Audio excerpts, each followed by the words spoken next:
call a November meeting of the Appomattox County Board of Supervisors to order. Please rise for pledge of allegiance, followed by invocation by Reverend Jones. I pledge allegiance to the flag of the United States of America and to the republic for which it stands, one nation, under God, indivisible, with liberty and justice for all. Let us pray. Eternal and all-wise God, we thank you for who you are. You're great and greatly to be praised. What a blessing it is to be an American. What a blessing it is to be in this country. We pray your blessing upon this country as we move forward, close out this year, going into the next year. We pray for wisdom and guidance. We might honor you in every decision we make. In Jesus' name, amen. Amen. Thank you. You see it?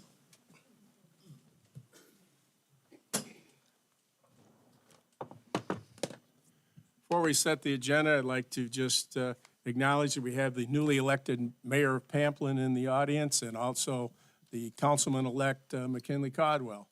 Congratulations both on your election. All right, this time we're going to set the agenda. Ms. Adams, I understand there's a couple items that were like to be added to the agenda. Yes, sir. Under Mr. Spencer's report that he's providing, he also would like to add the solid waste study RFP discussion. Okay. That would- If the board approves it, we'll make that 3B, and what's the other one? The next item, Mr. Chairman, would be adding a fourth subject for closed meeting would be discussion, consideration, performance and salaries of two public employees or appointees pursuant to section 2.23711A1. Is that different than the one that's already listed on there? All righty. Is there a motion to add these two items to the agenda? So moved. Mr. Hips has moved. Is there a second? Second. All right, Reverend Jones, any discussion? All those in favor of adding, or Mr. Carter? Aye. Mr. Hips? Aye.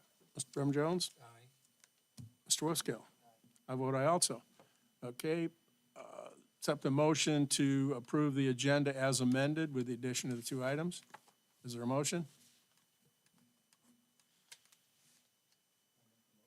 Mr. Wiskill makes the motion to accept the agenda as amended. Is there a second? Second. Mr. Hips is seconded. Any discussion? Okay. Voting for the approval of the agenda as amended, Mr. Wiskill? Reverend Jones? Aye. Mr. Hips? Aye. Mr. Carter? Aye. I vote aye also. The agenda is approved as amended.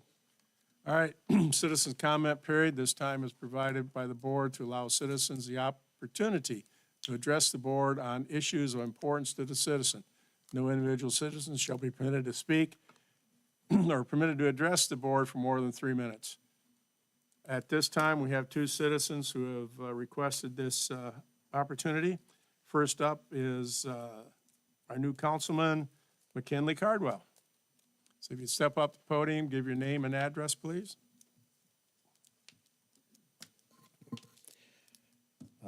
McKinley Caldwell, 191 Sunnydale Avenue. I want to thank the board for allowing me to speak this evening. For those who don't know me, I have just won an election for a seat on Appomattox Town Council. I'd like to express my gratitude for some of the individuals on the dais this evening. First, Supervisor and also Reverend Jones. I want to thank you for your advice and your work with the youth in our community. You were someone I looked up to, and your guidance made a significant impact on me. When I shared my desires to serve the community, you reminded me to embrace my weaknesses, such as my stutter. This little challenge has helped me connect with those who feel voiceless and need someone to listen to them. Supervisor Carter, thank you for being the first to endorse me and for believing in my passion for this community. I also appreciate you and your wife, Gloria, for being open with my inquiries and providing sound advice throughout my campaign. Your support set me on the right path to better understand our community's history and the journey of its people into the future. Supervisor Wolfskill, thank you for exemplifying determination. I hit the ground running, visiting homes, walking up front and sometimes back porches, meeting and speaking with our residents, and even sharing in their struggles. I also appreciate yours and Robin's encouragement throughout the years. And also, I'm a special mention to the Administrator Adams, who allowed me to do so much of the early work with Cortland Field. So thank you for believing in me and supporting my work with senior living facilities across the Commonwealth of Virginia. To Supervisor Hips and to Chairman Hinkle, I may not know you well yet, but like those mentioned beforehand, I look forward to building a strong rapport with you. I am eager to learn from you and understand the needs of your constituents over the next 4 years as well. I was elected with a mandate from my voters to foster the common good among all of us. My goal is to listen and learn about everything without prejudice or bias, to be open to new ideas and to recognize the best in those who present them. I am committed to collaborating with all who are willing to work towards improving the lives of those we govern. I'm excited to work with the county and ready to do the hard work ahead. Thank you. Thank you, Mr. Caldwell. Okay, next up, we have Mr. Matt Mitchell. Come up and state your name and address.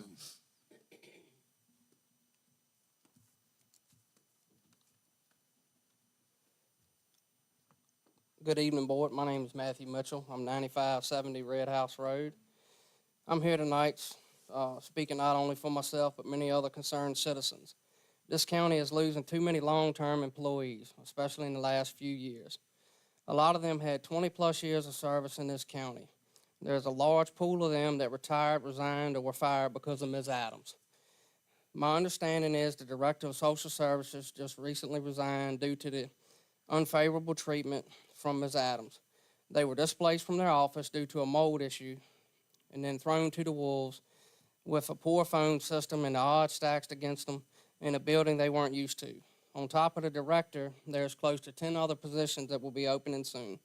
It is my belief this puts an added burden and stress on the families and children of this community who depend on DSS. And honestly, the above conditions fall on Ms. Adams. Gentlemen, we have a serious problem here. The citizens want your attention on this matter and not to be swept under the rug. If you don't believe me, you can contact Patricia Luckadoo, head of HR, and find the astronomical number of employees who left due to Ms. Adams, many of which I have spoken with.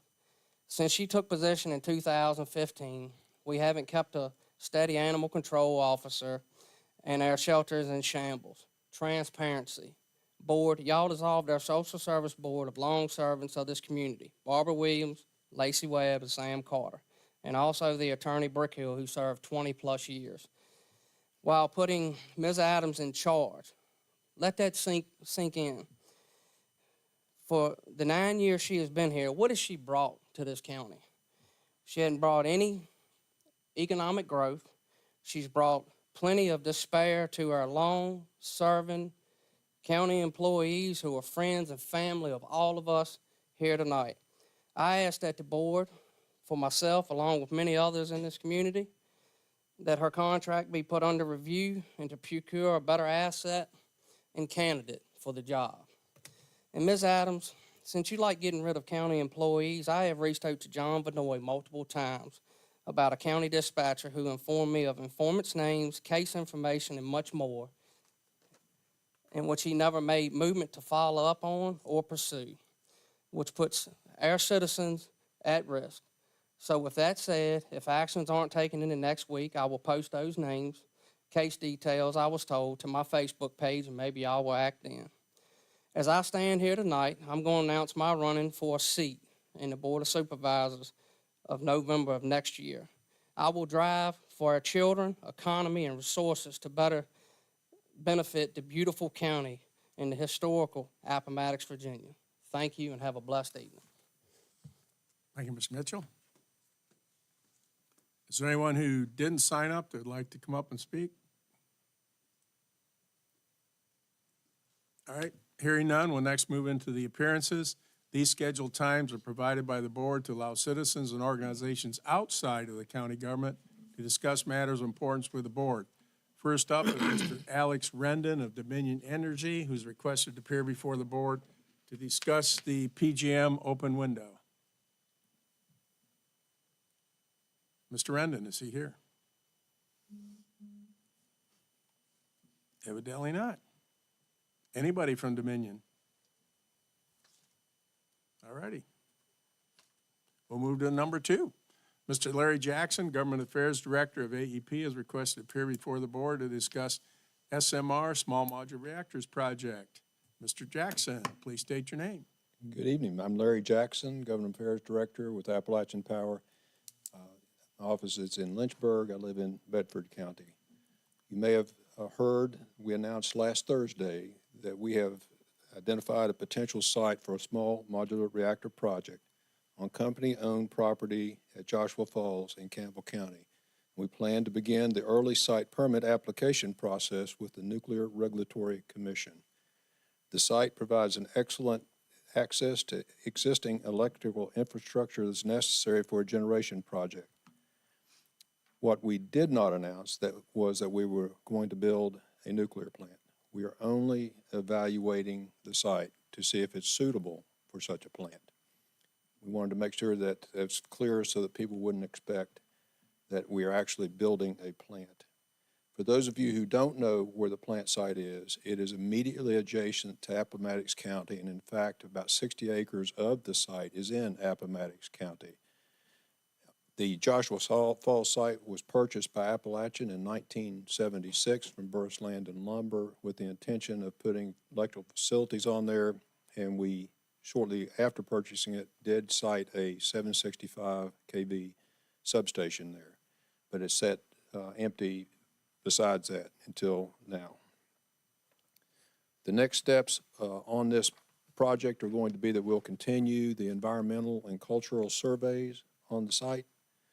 We have set a open house for public input and to get questions answered on December 5th from 5 to 7 at the Lynchburg Regional Business Alliance, and we ask that you all feel free to come and ask questions there as well.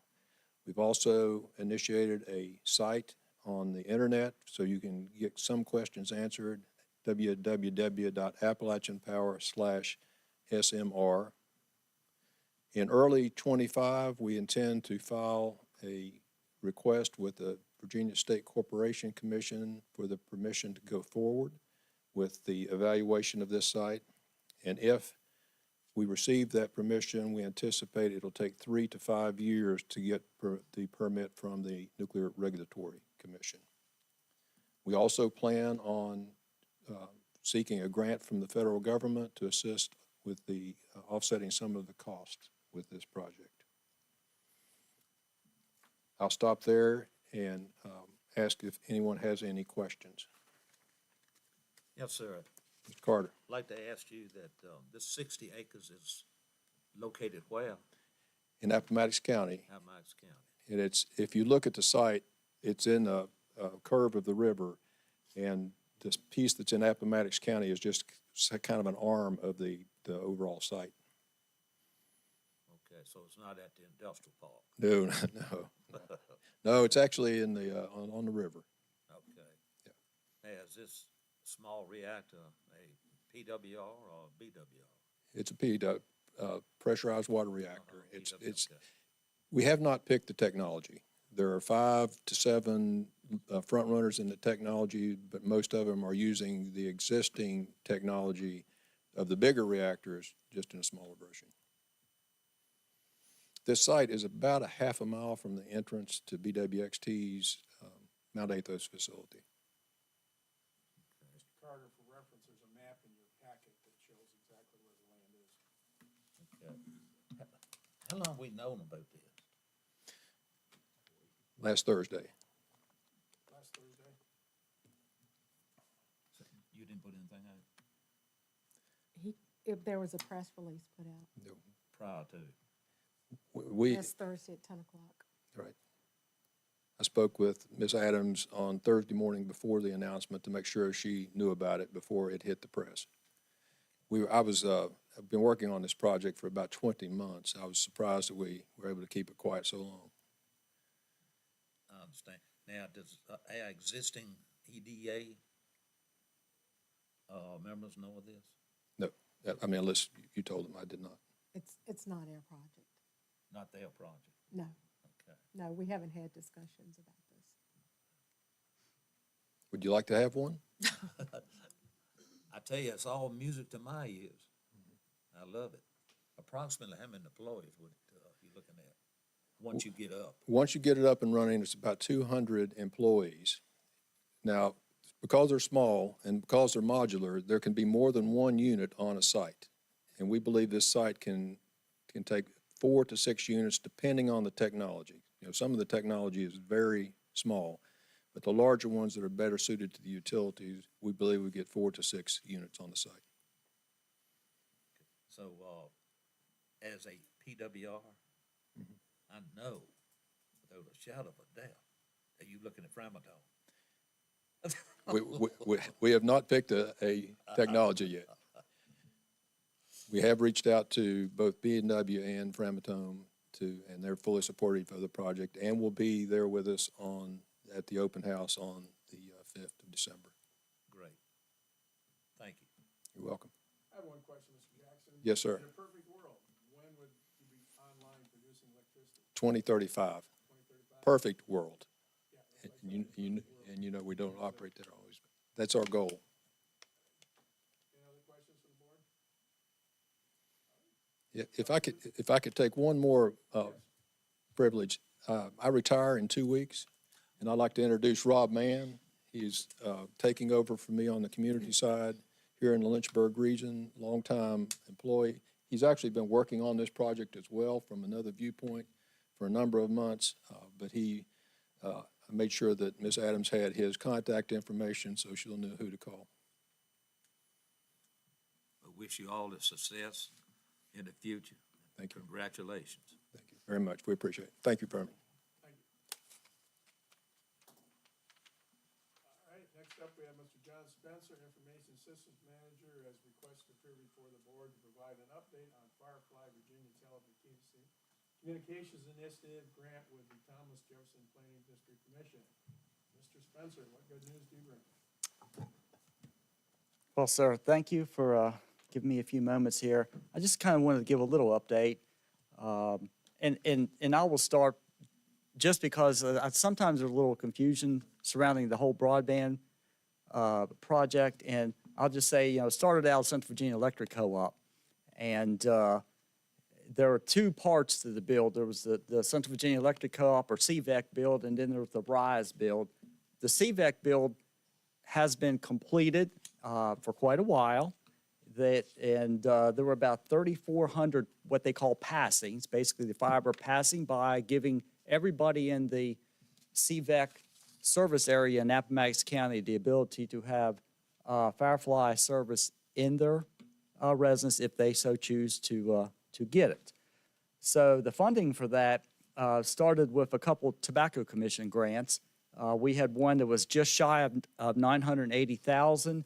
And that started the ball rolling towards the Appomattox substation, which is right up by Walmart. So people living up towards Oakville, they were the first ones in the entire Firefly service. There wasn't even a Firefly then. This is pre-Firefly. The following year, we were able to get $600,000 for the Pamplin substation. And so like I said, these folks were on before there was even Firefly. And at the end of the day, the CVEC area was built out here in Appomattox before it was built out in any of the other counties. So we're pretty proud of that. Now, for the RISE project, that's the second component. That's the Regional Internet Service Expansion. And what RISE is it's a massive partnership that has Central Virginia Electric Co-op. It has Firefly, which is a wholly owned subsidiary of CVEC. It has Rappahannock Electric Cooperative, has Dominion Energy, and has Appalachian Power. And also there are 13 counties involved, including Appomattox. And the Thomas Jefferson PDC is the grant writer, grant administrator, and also the fiscal agent. And once a quarter, the stakeholders, as they're called, all of us partners, including Mr. Jackson from AEP, get together on a virtual meeting and get some updates, and then there's some emails every month. Now, the RISE was funded by a VATI grant, Virginia Telecommunications Initiative, in 2022, and that was for over $79 million that was spread across the 13 county area. And as far as in Appomattox, the details of the RISE project were that it's pretty much everything outside of the CVAC area, so the rest of the county. And the total cost in Appomattox was approximately $27 million.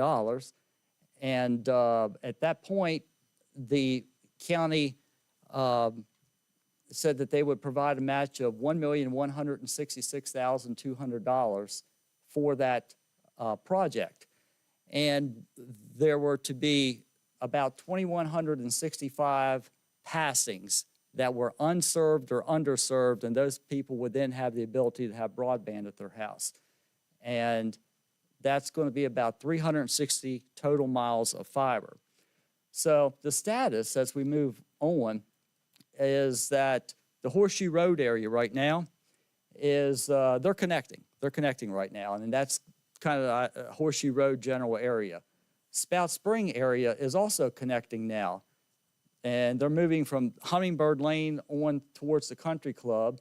And as an aside, this is one of the areas where Firefly is making connection off of Dominion's middle mile fiber along the Route 460 corridor. And it's the first time that Firefly has done that, has actually connected straight off of the middle mile. And so they're happy to make this the proving ground, and the technology and the procedures are going to be used in the other counties as they move forward. So the Evergreen area, they're doing mainline splicing. And what that basically means is they have built the fiber, but they just haven't connected them together. That's what they're doing now. They're doing the splicing. And they are expecting that connections will begin a little later this fall. And when I say connections, I mean connections to the house, to the residence, to the business. Hicksburg Road area, they're doing fiber construction right now, and the connections, again, are supposed to be later in the fall or winter.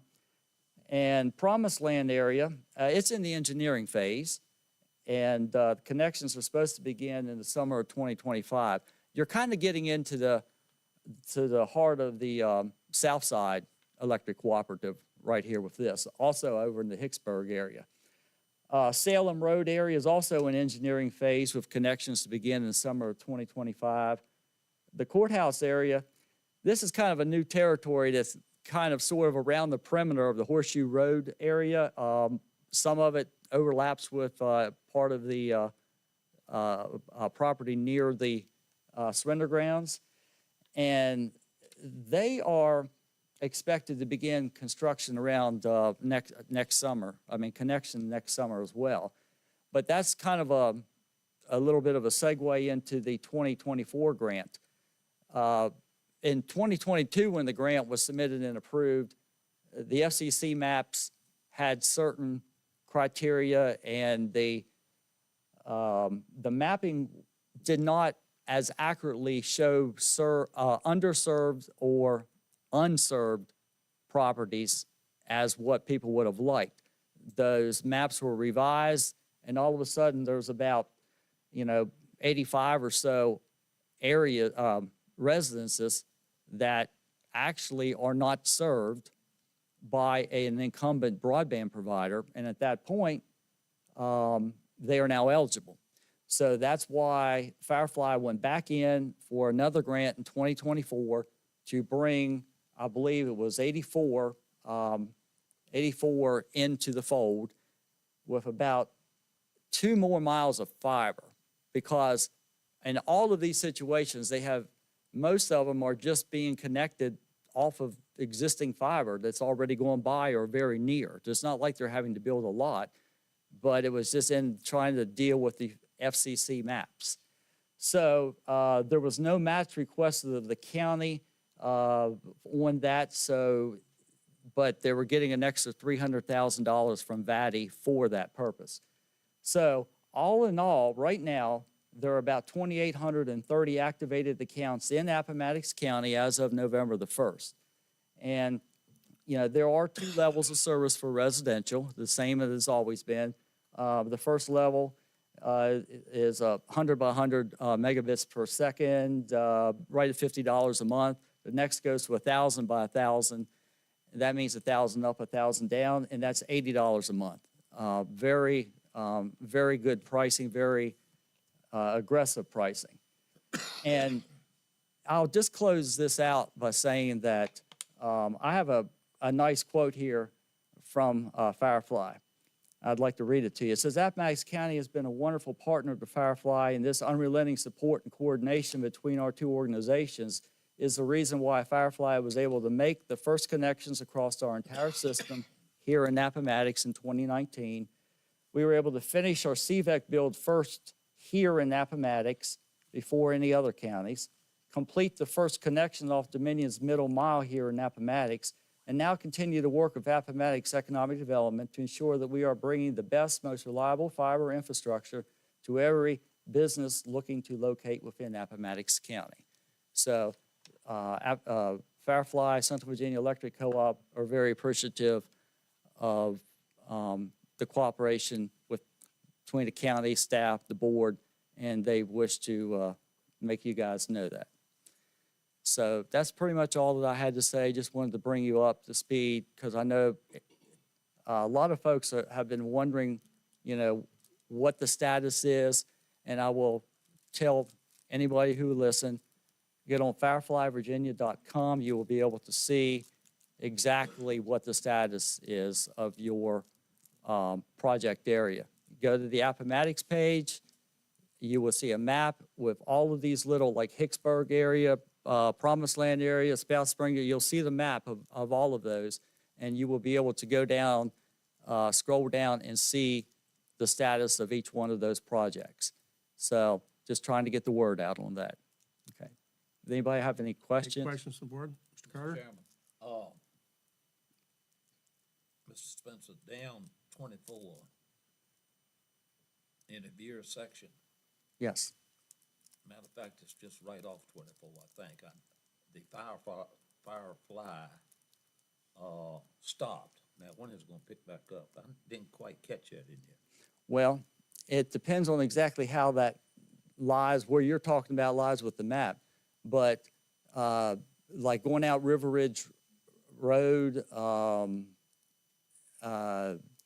Old Gristmill, some of those places out through there would be in some of these Central Virginia or South Side districts. And like the Hicksburg area, that's something that would be Hicksburg Road. That's something that they should start expecting connections probably this winter. So it's one of those things that the Central Virginia Electric Co-op, that area was done first because it was their project from the start. The reason that they did the whole broadband was to increase the efficiency of their overall electrical network. And this whole public offering of broadband is a tremendous side benefit of that. So hopefully that the schedules will be maintained. So far, anything that Firefly has been able to do within Central Virginia Electric Co-op or within some of the smaller co-ops, they have had really no problem actually beating their schedules. And, you know, a little bit different in some of the other areas where you're dealing with the larger companies like Dominion and AEP, but it's still something that they should have absolutely no reason why they can't get everything done by the end of next year. Thank you. Mr. Spencer, I'm going to say I saw Firefly working Evergreen Road near Old Bethany today. Yes. They were installing something. When you mentioned the RISE and this other funding, I didn't hear you mention anything about Firefly getting funding with working with Southside Electric, or was I incorrect in that? I am not aware that they have any funding from Southside. If so, that is a more recent development. Basically, the part of the $79 million that was provided for that 13 county region, a large chunk of that was headed towards the south side area of Appomattox County. Okay, that's what I was curious. Okay. And there are others, there's some federal funds, and Central Virginia Electric and Firefly have been wonderful at cobbling together different funding sources and using matches, kind of playing one off the other. That is one reason why, like, they were able to come in, get another $300,000 investment in Appomattox County with this 2024 VATI grant and didn't ask the board for any match. The first two Tobacco Commission grants that we wrote for them, there was no match on the county's part. Okay, that's great. Any other questions about broadband before we let Mr. Spencer go to solid waste? Okay, All right, let's hear about solid waste, Mr. Spencer. all right. So several months ago, we put out an RFP for solid waste planning services, and we had 4 responses. We interviewed all 4 of the consultants, and we were able to kind of shortlist and decide which one that we thought that we would like to work with. Had a subsequent meeting in mid-late October where they came down, looked at our landfill facility, talked with us, and we have 2 documents that kind of go together. A master services agreement, which the attorney has looked at and approved, and then there's a task order. And we have the tasks laid out, and for a price of $47,300, McGill and Associates out of their Roanoke office would take care of the tasks that we have laid out in this document. So we were looking for the board's approval of that project, and just asking for the board's support at this point. Mr. Chairman. Mr. Carter. I'll assume, Mr. Spencer, that the 47,000 was the lowest bid. No, sir, this was done under professional services, and it was not done under the low bid. It's a professional services, architectural engineering firm. So at that point, it is such that you figure out who it is that you feel would do the best job, that you feel that you have the most comfort with, based on their proposals, based on their presentations, and then you work out the scope of work, and then eventually you will get a price back.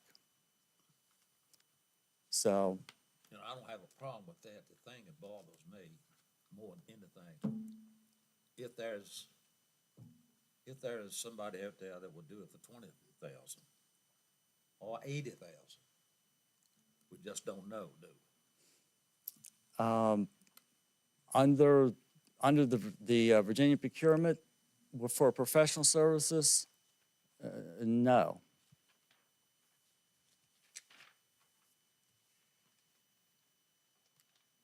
So we're assuming then that the 47,000 is cast in concrete. And that would be our best money for our taxpayers. Is, whether or not that there's any room to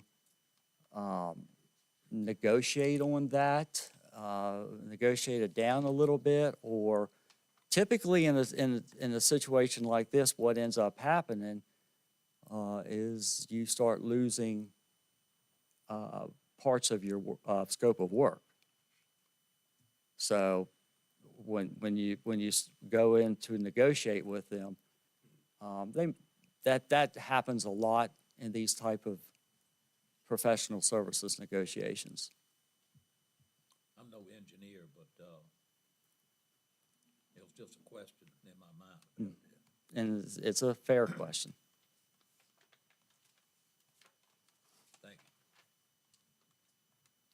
you. Any other board members have questions on the solid waste proposal? I know we do need a study, so we have some idea where we're gonna go in the future when Region 2000 does whatever it's gonna do. So someone want to make a motion on Mr. Spencer's request for the solid waste services, or what's the pleasure of the board?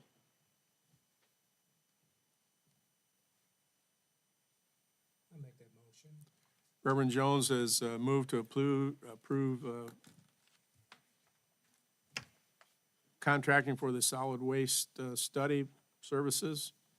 Is there a second? Mr. Wolfgill's a seconded. Is there any discussion? Okay, motion's been made and seconded to allow Mr. Spencer to go ahead and contract for solid waste planning services. Mr. Wolfskill? Reverend Jones? Mr. Hips? Mr. Carter? Okay, and I vote aye also. All right, let's see what we need to do in the future, John, thank you. Thank you. All right, next up is Mr. John Vanoy, Public Safety Manager, is requested to appear the board to discuss the dispatch position.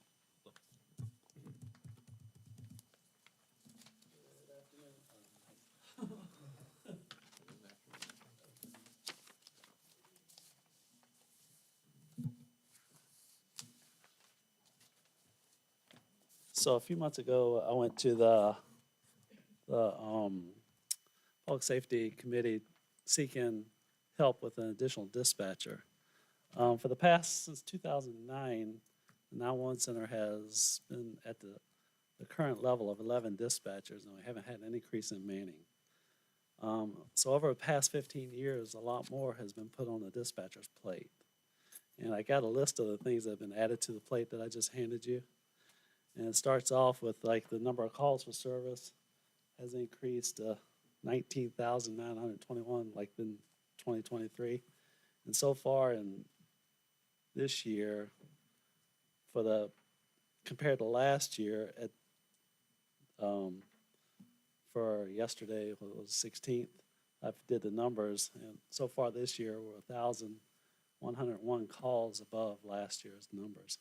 So our numbers are steadily increasing, and our population's growing as well, because this year I've addressed over 100 new residences in this county so far this year.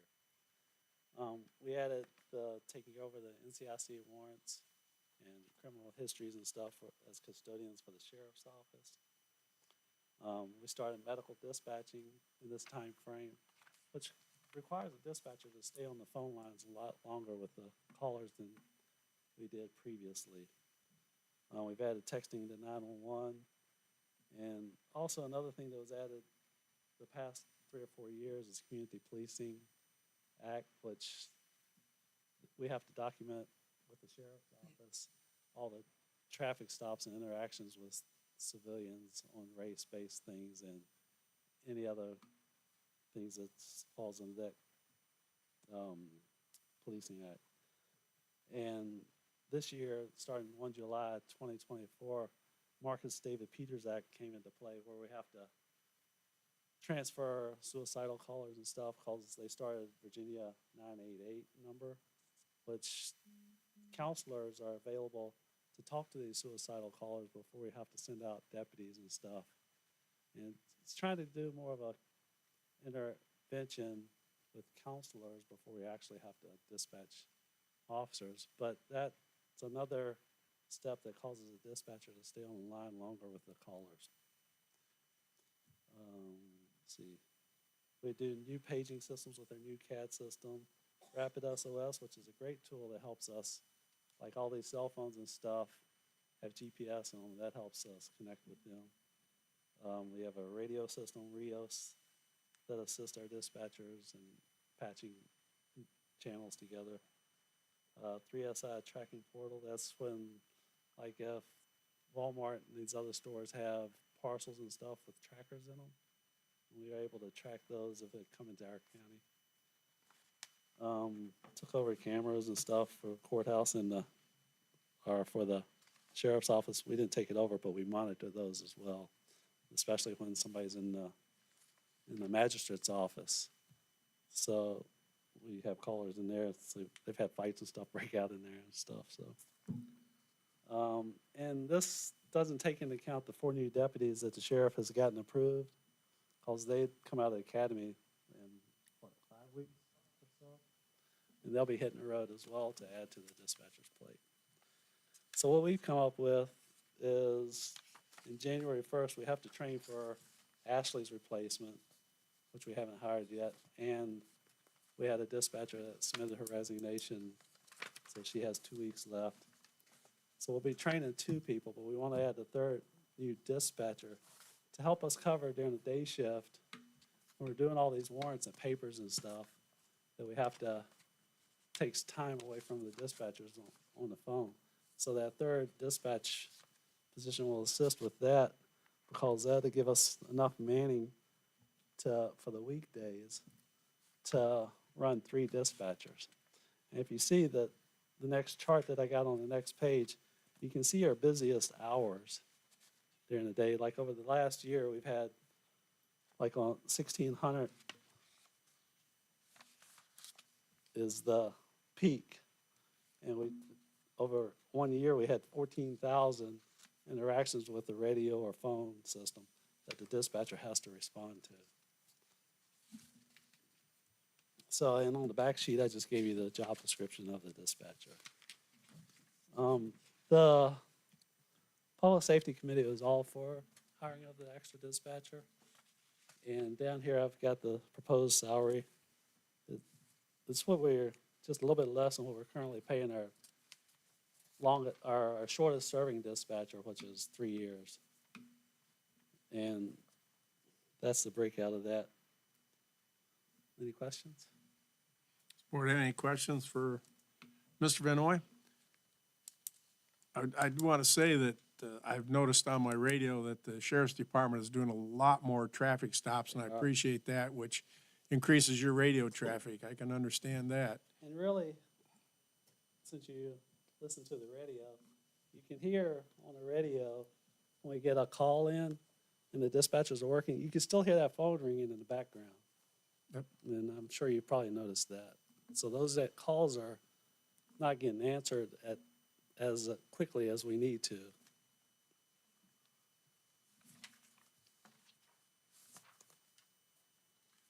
Mr. Carter. Excuse me, Mr. Benoit. Yes, sir. During your peak time, versus the slow time, Yes, if sir. you will, you have what, 2 or 3 doing each shift? We have 2 on each shift. on We have each no shift. room to have 3. Okay, so 1, what I was thinking that, Oh, 1 will, because as long as nobody's on vacation or something, we'll be able to, well, we have like a floater, so that we can work in vacation and stuff, so we always have 2. So there's a few weeks out the year that floater will have a 3rd person there, but this one will make it where you have a 3rd person there from probably 8 o'clock in the morning till, we're trying to 2300 at night. okay, thank you. And if we have vacation and stuff, we might have to fall back to 2 sometimes, but that'll be rare. Okay, as I understand it, you're asking for the board to authorize you an Additional funding, additional Yes, sir. dispatcher. I forgot to get the amount. Mr. Adams, would you like to say anything about it, or? Quantity. How much the funds were. I think we had talked about it, and we're looking at half of that salary for this budget year.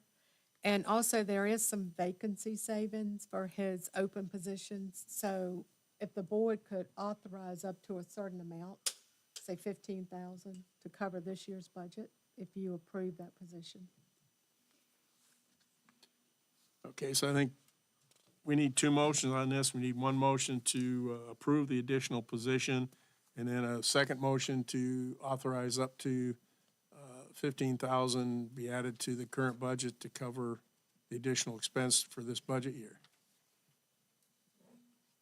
Mr. Wolfskill?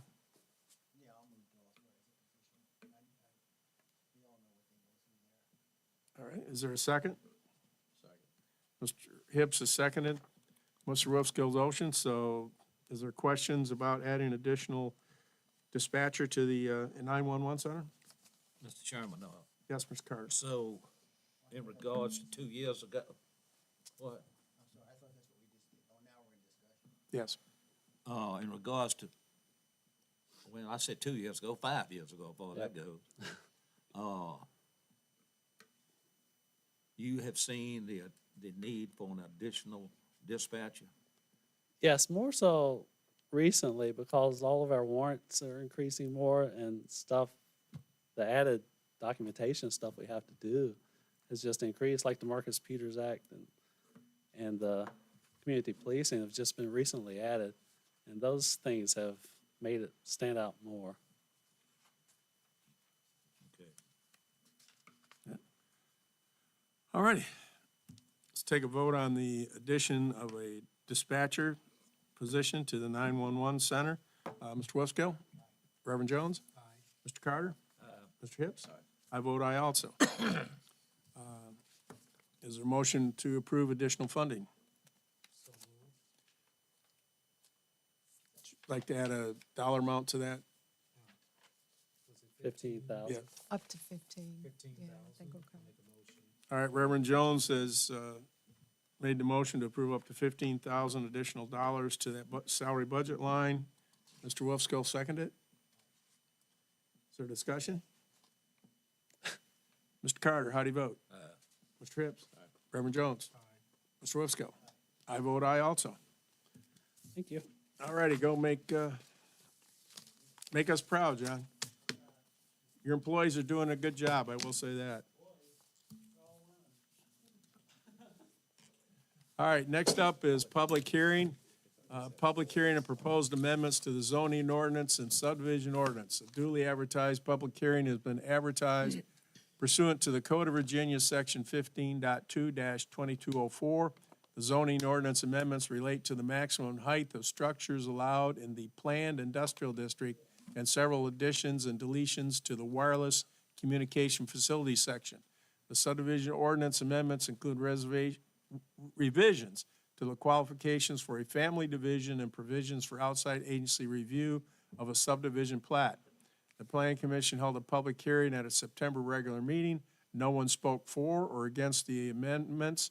Following the public hearing, the Planning Commission voted unanimously to recommend approval of the amendments to the zoning ordinance and the subdivision ordinance. Staff recommendation.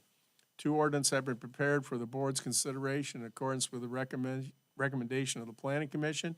We may consider a motion on each ordinance. Number 1, an ordinance specific to the zoning ordinance amendments related to amendments to the maximum height of planned industrial district and changes of wireless communication facilities. And a second ordinance which applies specific to the subdivision ordinance amendments related to qualifications for a family division and provisions for outside agency review. Is anyone here to speak for or against these proposed amendments? Nope. Does the board have any questions of Mr. Rourke on this ordinances? Oh, Mr. Chairman, I have one. Mr. Carter, yeah. Mr. Roy, what brought this to put it on radar? Which one? Either one of them. Some of them were brought by staff, some of them were brought by individuals, some of them were brought by, one of them was brought by one of the local surveyors. So in your planning category, you approve this? I mean, I took them in, a couple of them are what I see in my job, and so I brought them forth to the planning commission.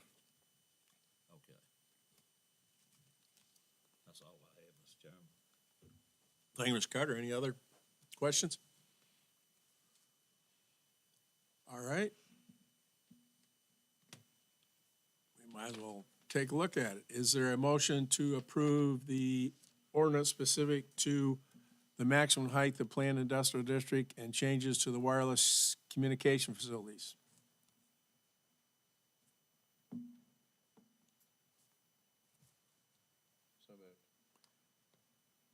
All right, Mr. Hibbs has moved to approve the zoning ordinance regarding maximum height and wireless communication. Is there a second? Second. Mr. Carter, a second. Any further discussion? Hearing none. Mr. Wolfskill. Mr. Reverend Jones. Mr. Hibbs. Mr. Carter. Aye. I vote aye also. Second motion for the subdivision ordinance amendments. Is there a motion to approve? Reverend Jones has moved. Is there a second? Mr. Wolfskill has seconded. Any further discussion? All right, motion to approve the subdivision ordinance amendments. Mr. Wolfskill. Reverend Jones. Mr. Carter. Mr. Hibbs. I vote aye also. Both amendments, those ordinances are approved. All right, next item is resolution to abandonment of State Route F-1018. Attached for the board's consideration is a resolution to abandon State Highway Route F-1018 from the Virginia Department of Transportation. As shown in the attached sketch, VDOT notice of intent is to abandon a total distance of 0.04 miles, and no public needs exist for the continuance of this section of the highway as a public highway. VDOT's only requirement for this closure was a 30-day advertised notice, which has been met. Staff recommends consideration of the adoption of the resolution to abandon the State Route F-1018 for a total distance of 0.04 miles. The resolution is in your packet. Any discussion or questions on the resolution? Is there a motion to adopt the resolution? I'll make that motion. Mr. Carter has moved, we adopt the resolution. Is there a second? Second. Mr. Hibbs has made a second. Discussion? Hearing none. Resolution to abandon State Route F-1018. Mr. Wolfskill. Mr. Reverend Jones. Mr. Carter. Mr. Hibbs. I vote aye also. VDOT may abandon the route. All right, next up is Commissioner Revenue Refund Request. Ms. Sarah Henderson, Commissioner of the Revenue, is requesting the following to be paid from 1209-5803 funds. One, refund of Michael Ross, $1,148.25 for 2023 and 2024 personal property taxes. He qualifies for the veterans exception.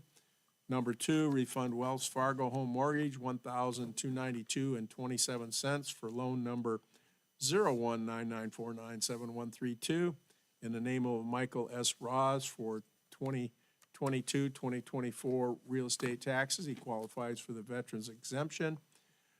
Refund Melissa D. Gridley, $515.83 for personal property taxes 2024. She qualifies for veterans exception. Number four, refund Matthew and Amber Cassidy, $535.17 for 2024 personal property taxes. They were erroneously assessed. And number five, refund Eva Forrest, $18.90 for 2024 real estate taxes that was sold in July of 2024. Staff recommends consideration above refunds transferred by consent, $3,510.42 from the general fund and appropriate to 1209-5803. No new local funds are required. Does the board have any questions on those refunds? If not, Mr. Carter? Mr. Chairman, Ms. Adams, Yes, sir. how much, are we all right in that category as It's, far as monetary funds? yeah, it's a zeroed line item. Oh, So it's a flow-through line item where we would bring in the money because it was already collected. We would supplement it into the budget and then expense it out. Okay, 'cause I know, it's like Yeah. it's each month that, Yeah, it is. Yeah, you're right. okay. Okay, thank you, Mr. Carter. Is there a motion to approve the refund request? So moved. All right, Mr. Hibbs has moved to approve. Is there a second? All right, we'll vote on the transfer by consent of $3,510.42 from the general fund and appropriate to 1209-5803. Mr. Carter, how do you vote? Yes. Mr. Hips. Mr. Wolfskill. Reverend Jones. I vote aye also. All righty, committee appointments. Attached for your review is a copy of the upcoming board appointments that will be included in December 24 agenda. So this basically is a heads up, gentlemen, of committees that need people reappointed to or new people found to fill. So just keep that in mind. Is there any questions now on that, or?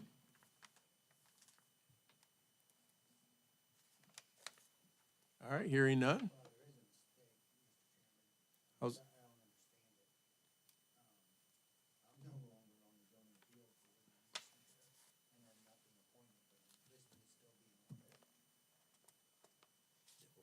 Mr. Wolfskill's still being listed on the Board of Appeals Board, even though he's not on there. Was somebody replaced? Okay, he'll correct it. All right, next up is consent agenda. The consent agenda includes approval of bills or minutes, supplemental appropriations, line item transfers, and fund transfers. Any item on the consent agenda shall be removed from the consent agenda at the request of any board member prior to the vote on the consent agenda. Items removed from the consent agenda shall be considered by the board individually in the order in which they were removed from the consent agenda immediately following the consideration of the consent agenda. Any changes to the consent agenda, gentlemen?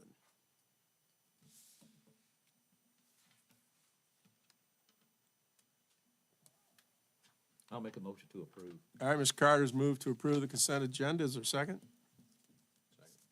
Mr. Hips is seconded. All those in favor, Mr. Wolfskill? Reverend Jones? Mr. Hips? Mr. Carter? I vote aye also. The consent agenda is approved as submitted. Next, we have the attorney's report. Do you have a report? All right. Administrator's report.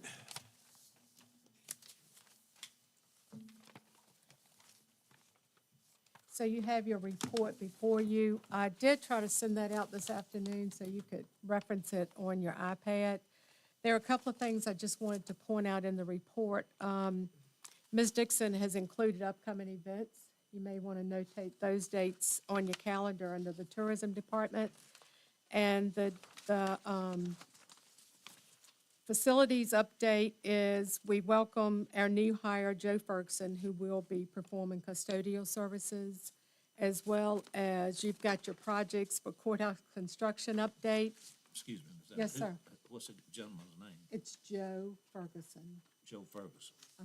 Yeah. And I did notate, it's written here if you need Oh, it. okay, Yeah. thank you. And also, the Garden Club has donated a bench to be installed on the courthouse square. Thanks to Evelyn Ford and the Garden Club for coordinating the donation, and it will be delivered in the near future. And they said possibly there may be a second bench. And then in the sports complex, you may want to ride out and visit the sports complex and look at the improvements that Jeff and his maintenance team have made and are making at the facility. Also, the new bathroom that we ordered with the ARPA funds in July has now been installed, and they're in the process of building a handicap-accessible ramp so that everyone can be able to utilize that restroom. And there is a correction. I said, if you see Ann Dixon, Tourism Coordinator, around, please take the opportunity to extend best wishes to her. I had put 43 years because I knew she was the longest-serving tenured employee, but it's 34 years. I was gonna say, I didn't think she looked that old. No. And she announced that she'll be retiring December the 31st. And she's not going to go far. She's also volunteered to help out occasionally if we need her, like to fill in. She would be on call to assist us when she's not traveling. Any questions on administrator's report? Yes, Mr. Chairman, excuse me, go ahead. Yes, Ms. Adams, Yes, sir. Ms. Dixon retiring, and, are we looking now for a replacement? We haven't advertised for a replacement yet. We're in the process of rewriting that job description, so it better aligns with the responsibility of the job since the maintenance guys have taken over the sports complex. Okay, but all the other duties that she performs, that's the thing that worries me. Yeah. We've actually sat down, she and I have sat down and we've talked about it, and I think most of those, Ms. Sayer will be able to take over those responsibilities that she's been doing with the community center, and hopefully we'll have somebody in place that can attend the tourism meetings. Okay.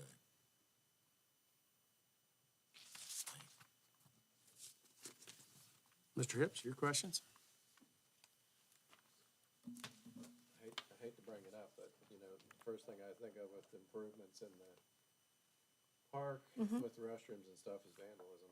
And I wonder if we have any mitigating factors there that might help with that. We actually met up there the other day, Mr. Shepherd and myself, and we're looking at put some type of camera system in place because we know the town ball park was vandalized, and so we're trying to put in something to try to protect that Yeah, from vandalism. There are times that I'm in there where there's nobody else in there, so certainly there's an opportunity. And, you know, we had somebody cutting those benches on the trail a couple years ago, so it's unfortunately kind of expected that somebody will probably do something, so that's a good Yeah. idea. So we thought we would install cameras on the end of the pavilion that looks back toward the restroom and also toward the grounds. That's good, okay. Any other questions? All right, thank you for the detailed report, Ms. Adams. Okay, supervisors' concerned. This time for individual board members to share information with other members of the board and the public. Items presented under this heading require action. Will be future meeting agenda or request additional information from staff members. No one item presented under this heading shall be acted upon at this meeting without the unanimous consent of the board. Mr. Carter, concerns? Well, yes, sir, Mr. Chairman, I have one, and that is, Mrs. Hicks leaving, abruptly. And I just don't understand what's going on. I know she was a happy lady in her job capacity. She loved her job. So I just, you know, for the life of me, I cannot understand it. And here, once again, we got another person that's leaving us with all that experience duly noted.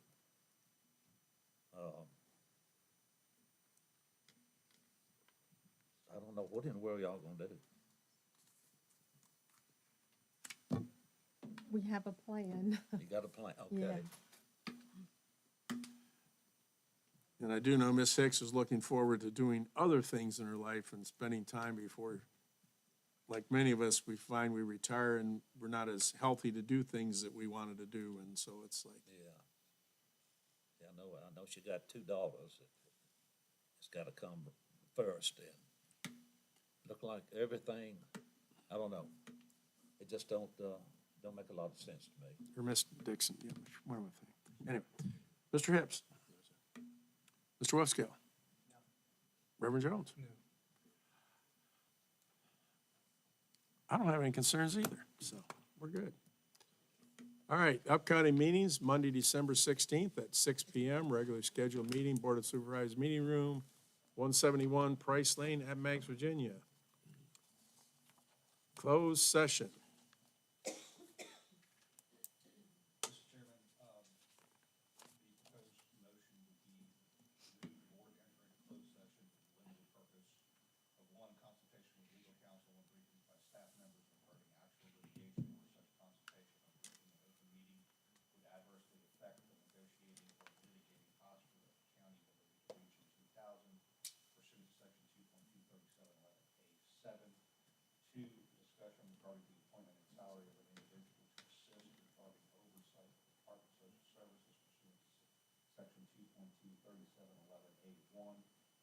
Three, a discussion and consideration of real property for a purchase of real property for purposes where discussion in open meeting would adversely affect the bargaining position or negotiating strategy of the county regarding tax map parcels 6485A29, 6485A29A, and 6485A30 pursuant to section 2.23711A3.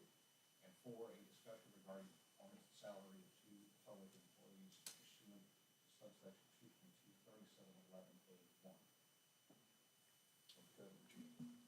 Mr. Chairman, Mr. Carter? I'd like to ask the attorney, why is number 2 a transparency item? Why has it got to be in closed session? Talking about contractual negotiation with this individual. So I do not understand why that cannot be transparency to the public. That's different from land or anything else that we go into closed session for. It's one of the things that's permitted under the Freedom of Information Act. That's right, that's permitted. But is there a need for it? That's completely up to the board to decide. Okay. Mr. Chairman, Mr. Carter? I'll ask the board if there is a need for it. Well, I know if I was considering, something like this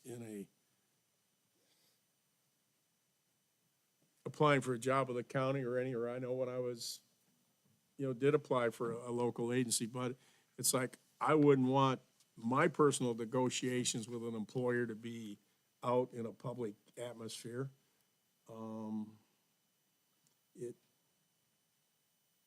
It would open up a whole can of worms, in my way of thinking, because some other person would say, well, I didn't get that when I got hired, or, whatever. It would just create angst and anxiety among current employees if they felt they were getting a better deal than what they were offered when and I don't think, what a person, what I make or would be, that's none of the public's business, really, in my thinking, but. Well, let's see, a county employee could always be foiled, if you will, on their salary. And I can't make a connection. Where, you understand where you gotta go into closed session to discuss the hiring. Now, when you hire somebody and all that, then you will bring all this over, but not at the present time. Well, it's considering a contractual negotiation with that particular individual. And once the contractual negotiation is completed, then that contract is for you, because then it's a public contract. Okay, then you saying then, there is a person/persons that needs to know this as we speak tonight. If somebody wants to know about it, I don't know of anybody personally. See, none of that makes any sense to me. Well, Mr. Carter, this is my 5th year on the board, and this is the first time that you've ever brought this up, that I've served on the board with you. We've had plenty of these type of discussions, a closed session, and this is the first time that it's been a problem for you. So I'm having trouble understanding that. Well, I'll tell you, to go a little bit further in depth, it's all because of Mrs. Hicks, the way she was treated. She was treated under kangaroo court, and now she's gone. She wasn't here to defend herself. She couldn't do nothing. And that's why I'm against this. That's the only reason. Well, I would say that, to my understanding, and attorney can correct me, we didn't employ Ms. Hicks. The county administration problems did, or people did. We didn't, as a board, hire her, to my knowledge. But the administrative board approved the hiring of her. Okay, I meant the administration board, right. Yeah. We But that approved. wasn't us. No. So so we wouldn't have any, And see, I still don't know why she was let go. I still, to this day, do not know. well, I wasn't privy to her resignation letter that wasn't- gave her reasons for wanting to leave, so I don't know. Yeah, I don't know either. So that's, that would be, something, maybe you want to talk to her personally about why. Mr. Woodfield knows pretty much with her. Did he get a copy of the resignation Oh, I letter don't that? know. I don't know. Well, anyway, I think we spent enough Did you on, get a copy? I think we spent enough on this discussion. That's I think fine. if you want to FOIA that letter, I think, we No, can. I don't need four, Okay. it's just I still don't understand why that lady resigned. All right, is there any other? All right, motion's been made to go into closed session for the reasons listed. Is there a second? Second. All right, motion, Sorry, was a motion made? Oh, He read, okay. Right, okay. Thanks for, yeah. Does the supervisor want to make that motion to go into closed session? Reverend Jones has made the motion to go as read by the attorney. Is there a second? Mr. Wolfskill, the second. Any further discussion? All right, vote on the motion. Mr. Wolfskill. Reverend Jones. Mr. Carter. No. Mr. Hips. I vote aye. So we are now going to closed session. So if